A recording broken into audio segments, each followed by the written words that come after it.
What is the cloud anyways, and why does it matter to small business leaders like you?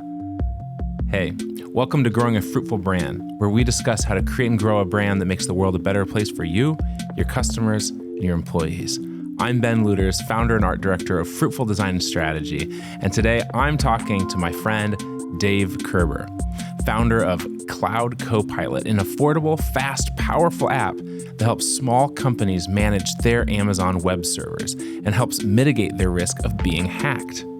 Today, we get into what exactly the cloud even is, the dangers of ransomware, and how Cloud Copilot focuses on the nerdy details of servers so that business leaders like you can focus on what you love most. Things like your clients, your products, your employees. I hope you enjoy my conversation today with Dave Kerber. Dave, thanks for being on. Thanks, Ben. I'm excited. So I don't remember when we met, but I know that we did some work together when you were doing Agape Red. Yeah. What was Agape Red? Agape Red was a local software consultancy. So I like to tell people we literally built everything from accounting software to video games. You did video games? We did a video game once. That's awesome. It was very cool. It was mobile and web, iOS, Android. It was neat. But That's yeah, awesome. so it was a local consultancy that built software. We did startups. We did Fortune 500s, kind of anything. Yeah, it's kind of fun. It was. Now we should just talk about video games the rest of the conversation. Have you played Tears of the Kingdom yet? No, I'm actually not much of a gamer. Okay. But my kids are like wanting to make me more of a gamer. So. Nice. What's Tears of the Kingdom? It's the new Legend of Zelda game that just came out. Yeah. So our copywriter is a big Zelda fan, and I didn't even realize that's what it's called, but she just calls it the new Zelda. And I think she's been like getting into that on the weekends. So you got to be careful with it. Pretty good? Yeah. Awesome. Okay, that's going to be all that we talk about about video games.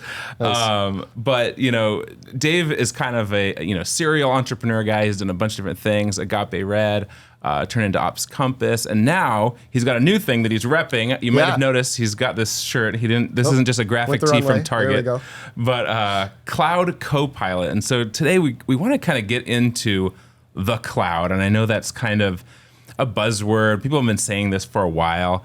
Our audience is a little bit mixed. I think there's going to be some people who kind of live and breathe the cloud, and then others, maybe more like me, are kind of like when they think of the cloud, they think of more like Google Drive, Dropbox, that kind of a thing, like the files up in the cloud.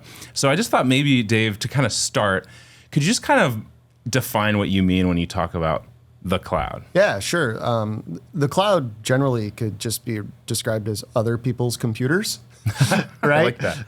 And those other people are generally giant corporations, right? So as technology evolved, right, we used to have big giant mainframes that were the size of buildings, and they got smaller and smaller and smaller.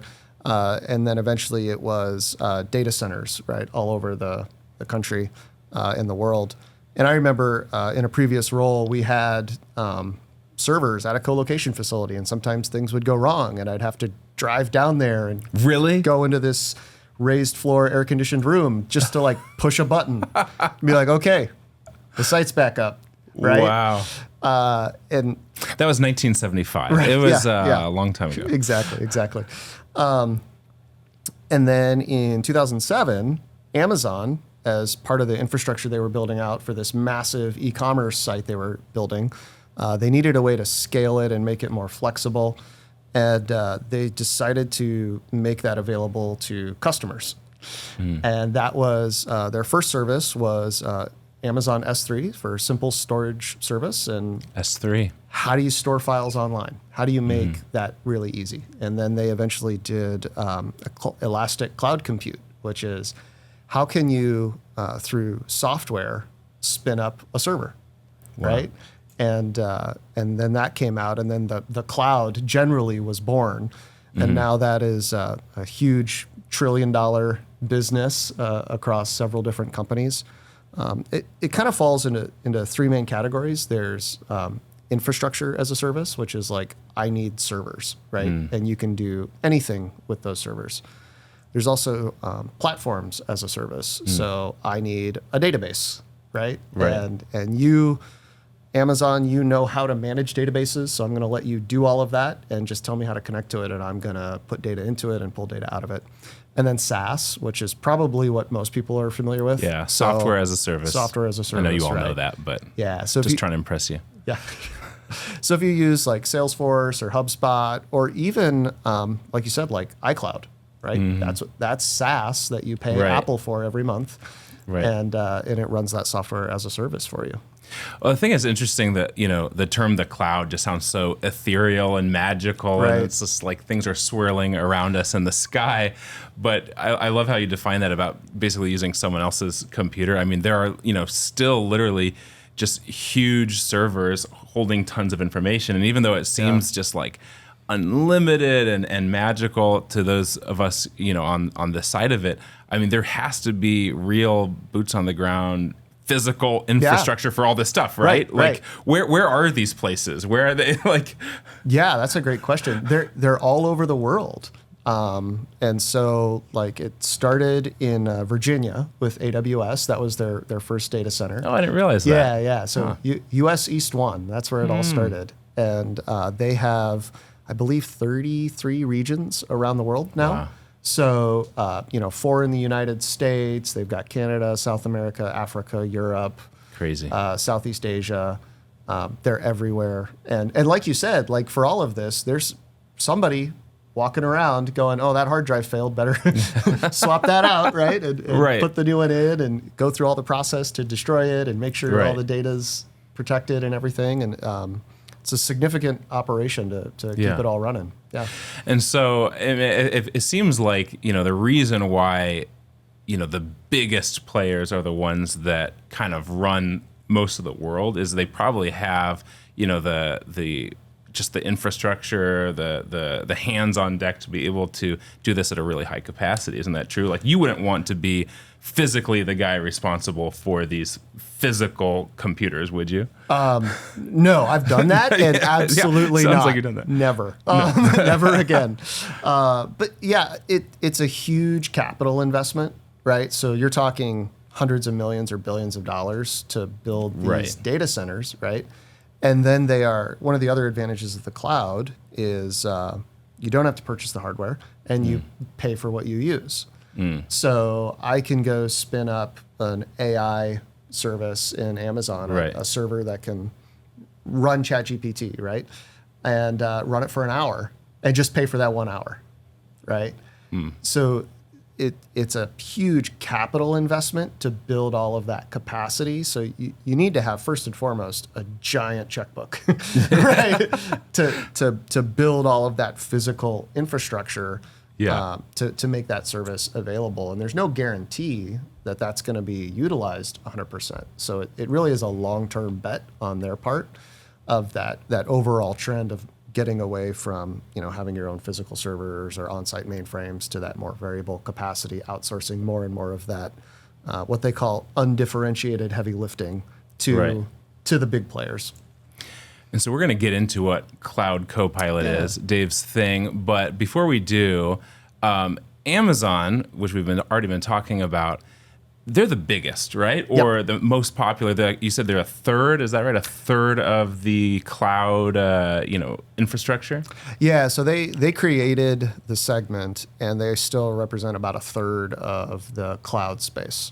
Got it. And Microsoft is the runner-up there, basically? Yep. Microsoft Azure is what it's called. And then Google Cloud Platform is the third largest. GCP is what it's called.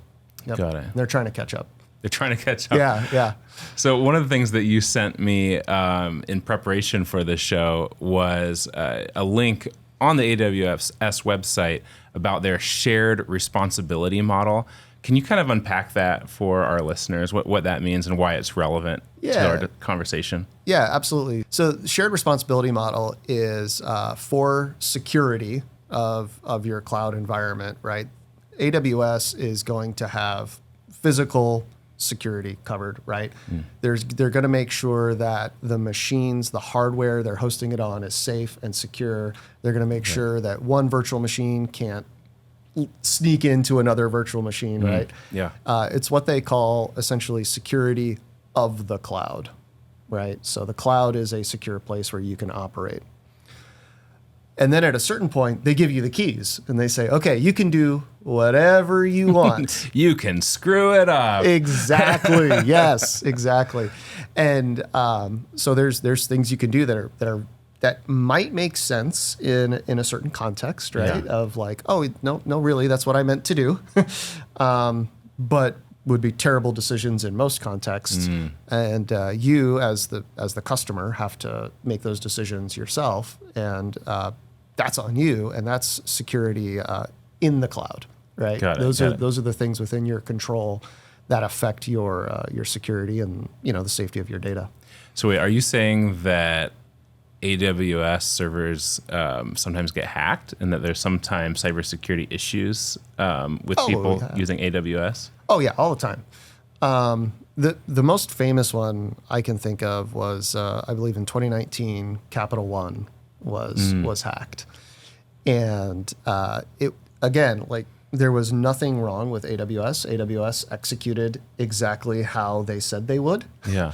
And through a combination of some vulnerabilities in their software and through some vulnerabilities in their configuration, which is where Cloud Copilot hopes to help, quite a bit of customer data was compromised through that process. Wow. Yeah. That's crazy. Yeah. Yeah. I mean, we could dive into that because it gets really, really interesting. But yeah. Yeah. So let's get into Cloud Copilot a little bit. Sure. If somebody works with you, I mean, let's just start with you defining what is Cloud Copilot? Who is it for? How does it work? Yeah. So Cloud Copilot is SaaS software for small companies. So we're targeting companies less than 50 people that use AWS. And the reason we're targeting that is if you're building software, so if you're a startup that's building some software, you're going to need to host it in the cloud. There's at least a 1/3 chance you're going to put it on AWS.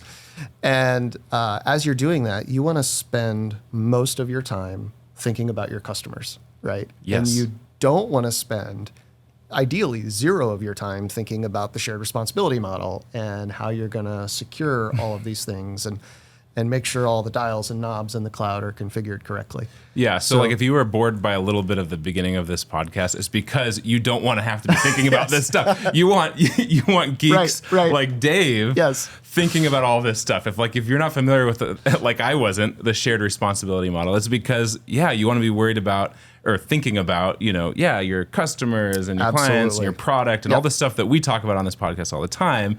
And you want guys like this and Cloud Copilot worrying about, this nerdy stuff. Yeah. That's super important. Exactly. Yeah, it's super important, but it's also not differentiating, right? There's only downside to it. There's no upside to not getting hacked. Right. So it's one of those things, it's kind of like insurance, right? You don't feel great in life because of who your car insurance carrier is. Right. They're just there in case something goes wrong. In Cloud Copilot's case, we're here to prevent things from going wrong. So you want to spend your time thinking about your customers. So this is SaaS software that you can hook up to your AWS environment. It's super easy to install, very user-friendly. And then it just tells you very directly, okay, here's all the things we're looking at. Here's what you're not doing right. Here's how to fix it. And then from there, we'll monitor that for you, and we will reach out to you if something goes wrong. So it's not another responsibility you need to do. It's not something else you have to add to your list of every week. Okay, go check this dashboard. It just sits in the background and watches everything. And if something goes wrong, we'll let you know, and we'll tell you what you need to fix. That's awesome. And it sounds like you guys are targeting smaller companies. Why smaller companies? Yeah, it's very underserved in the marketplace right now. So like a lot of big players have solutions for this. Like they're either staff or people they partner with. And so you're like, hey, who's looking out for the little guy? Right. Yeah. So there are solutions in this space. There's a lot of them. They generally fall in two big categories, right? There's big players. So there's many companies out there that are happy to charge you $100 or hundreds of thousands of dollars a year to solve these kinds of problems for you. And that software is good. That software works great, but it is very expensive. It comes with steak dinners and other great things, so that's wonderful, but isn't necessarily accessible to the startups and the small businesses that are out there, the nonprofits, et cetera. The other major group of offerings are open source offerings, which are also fantastic. Like there's a lot of great solutions out there for this problem. Similar situation though, right? You need someone with the expertise to understand, okay, which open source thing am I going to use? Right. How do I install this? What do I do with the output? Right. Yeah. So you either need to spend $100,000 a year on SaaS, and hire a $100,000 a year person, or have a six-figure salaried person on staff who can help you save that money. Exactly. Right. Exactly. So they're both very expensive alternatives that trying to address. It reminds me, we recently did an episode kind of comparing WordPress to Squarespace, and I know you're very familiar with WordPress. Yeah. And WordPress is amazing because it's such a great open source kind of software. You can do anything with it. Yes. It can do almost anything, but you kind of need to know what you're doing. Yes. And for a lot of people, they just need something that's simple, easy to use to get something up, and they don't need to do something super custom or crazy. And that's why Squarespace is a great solution for a lot of those people.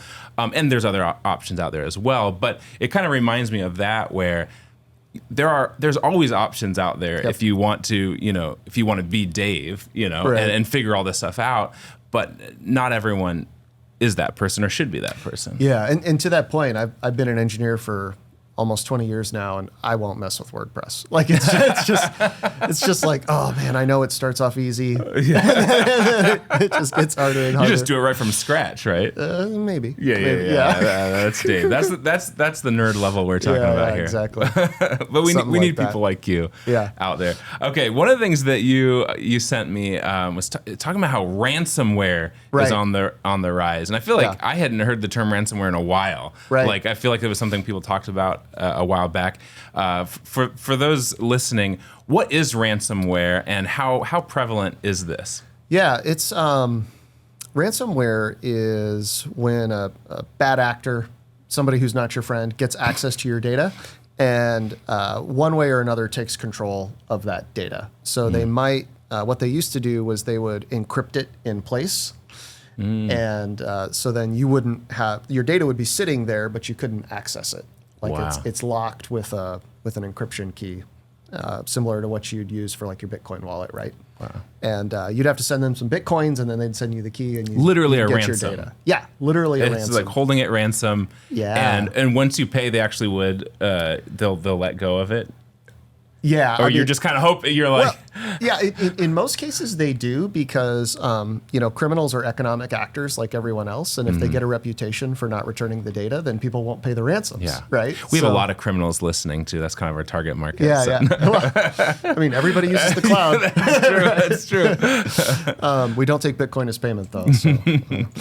And it's evolved. It used to be a really on-prem hardware problem, right? So not a cloud problem, but it's evolved to where it is a cloud problem, and it's harder to encrypt the data in place on the cloud because there are controls for that, but it's still very easy to just steal data. So it's actually become a simpler operation of, I'm going to steal all of your data, I'm going to send you a little bit of it, and if you don't pay me, I'm just going to sell it to the highest bidder. Jeez. So it could be. How often is this happening? I mean, is it something that people should be really concerned about?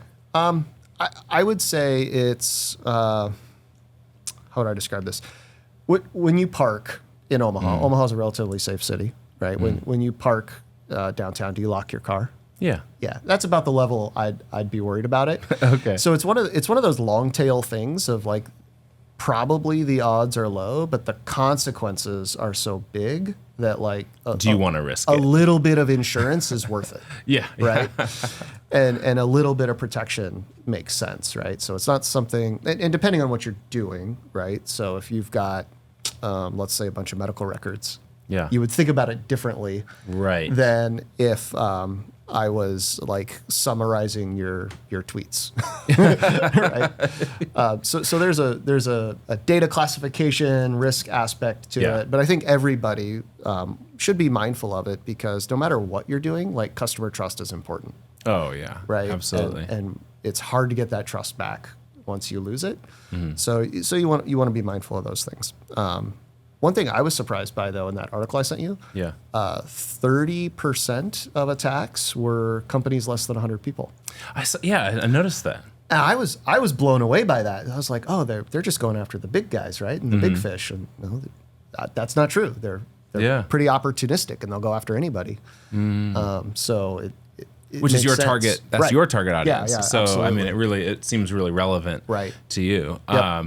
And so when it comes to Cloud Copilot, I mean, you're not guaranteeing that people aren't going to fall prey to ransomware, but you are helping. You're going to help them to be positioned in a way that they're not as easily vulnerable. Yeah. So. No one will indemnify you against it, right? Nobody's going to offer that, but. So I was just recently at a conference with some AWS security folks, and I can't share exact numbers, but the majority of situations that cause this are extremely preventable if you follow some basics. That, some software might be able to help with, but it's one of those things. Again, it's just that. Little bit of insurance, that little ounce of prevention, right? Yeah. Doing those basics, which again, if you're, move fast, break things, we got to get to production, we got to get that Series A, we got to land this client, aren't always top of mind, right? And how can you have someone looking over your shoulder, just helping you remember, right, some of the basics and best practices. That peace of mind is great. I mean, that's what good insurance does. It's like, okay, one less thing I need to worry about. That if heaven forbid this happens, we're protected. And so that's super super awesome. So Dave, another thing that you kind of were sharing with me when we were going back and forth on email is some cybersecurity information, some stuff that's going on. I was really interested by this whole the job vacancies in cybersecurity right now. Why is that relevant to this conversation? Sure. You've got a lot of statistics there. There's a huge growing need for cybersecurity specialists. I saw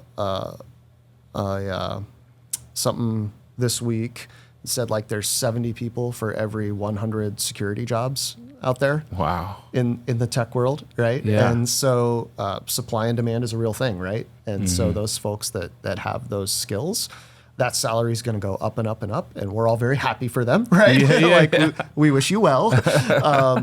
But that makes it more of a challenge for everyone else who needs to hire those, who needs that security assistance, right? And that's where good tools come into play to help fill those gaps and level up the team you have with augmenting those skills they don't have. That's awesome. Yeah.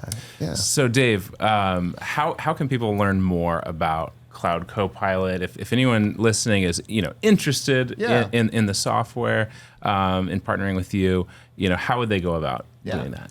We're in a closed beta right now. So sorry, never mind. No, that's okay. Please go to cloudcopilot.io and sign up and let us know you're interested. And we'd be happy to talk with everybody looking for some partners to start initially testing out the software. That's awesome. Yeah. We like to end most of our episodes when we remember with a little bit of homework for our audience. Okay. If there's like something, kind of based on this conversation that something that they could do. I'm just curious if there's anything that you'd encourage our audience to do based on our conversation, other than go to your website. Yeah, go to my website. I'd say if you're using AWS, go delete all your access keys. Just get rid of those. And if you're not sure how to do that, just shoot me an email. I'll help you out. And why is that? It's compromised access keys are a huge factor in AWS accounts getting compromised. So they're so if you want to interact with your cloud programmatically, Yeah. There's a few different ways to do that, and one of the most common is you create essentially a static username and password that your computer stores, and you can use that to write code to change your cloud. And if those get compromised, depending on how they're configured, it can be a very bad day for you. So if you have them, just delete them. Delete those access keys. Yes. And again, if you're not sure how to do that, shoot me an email. We'll see what we can do to help you out. That's awesome. Yeah. So is that something when someone partners with Cloud Copilot? Is that one of the first things you do? Is Yeah. delete Yeah. that? There's a couple things we do related to access keys, but yeah.